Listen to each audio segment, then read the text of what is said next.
భారత communist party CPI ఆధ్వర్యంలో భద్రాచలం పట్టణంలోని డివిజనల్ విద్యుత్ శాఖ కార్యాలయం ముందు విద్యుత్ వినియోగదారులపై పెను భారాలను మోపే ఏసీడీ ఛార్జీలను రద్దు చేయాలని డిమాండ్ చేస్తూ సిపిఐ ఆధ్వర్యంలో ఆందోళన నిర్వహించి అనంతరం డివిజనల్ అసిస్టెంట్ ఎగ్జిక్యూటివ్ ఇంజనీరింగ్ వేణుకు వినతి పత్రాన్ని అందజేశారు।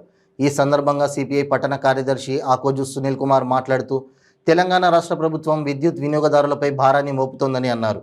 అధికారులు తక్షణం చర్యలు చేపట్టి రైతాంగాన్ని ఆదుకొని ప్రజలపై పెను భారాలు మోపుతున్న ఏసీడీ ఛార్జీలు రద్దు చేయాలని డిమాండ్ చేశారు।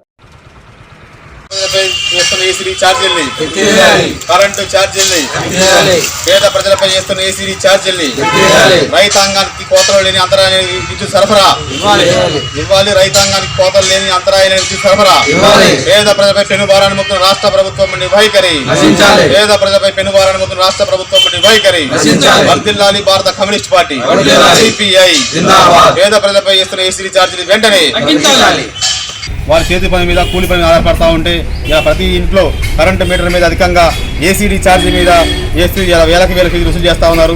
ఇది అన్యాయం। ఇలా భారత కమ్యూనిస్ట్ పార్టీ సిపిఐ రాష్ట్ర వ్యాప్తంగా ఏసీడీ ఛార్జీలకు వ్యతిరేకంగా ఈ పేద ప్రజలందరికీ న్యాయం చేయాలని, పెంచిన కరెంటు బిల్లులు ఏసీడీ ఛార్జీ తగ్గించాలని డిమాండ్ చేస్తూ రాష్ట్ర వ్యాప్తంగా కరెంటు శాఖ విద్యుత్ శాఖ అధికారుల ముందు ఆందోళన చూపించింది। ఈ నేపథ్యంలో భద్రాచలంలో కూడా సిపిఐ ఆధ్వర్యంలో ఆందోళన కార్యక్రమం నిర్వహించి అనంతరం ఏడీ గారికి వినతి పత్రం అందజేసింది। కాబట్టి ప్రభుత్వం ఇప్పటికైనా ఆలోచించి తక్షణం ఏసీడీ ఛార్జీ రద్దు చేయాలని, వ్యవసాయానికి అవసరం 24 గంటల ఉచిత విద్యుత్ సరఫరా చేసి రైతాంగానికి కోతలు లేకుండా విద్యుత్ని మంజూరు చేయాలని కూడా ఈ సందర్భంగా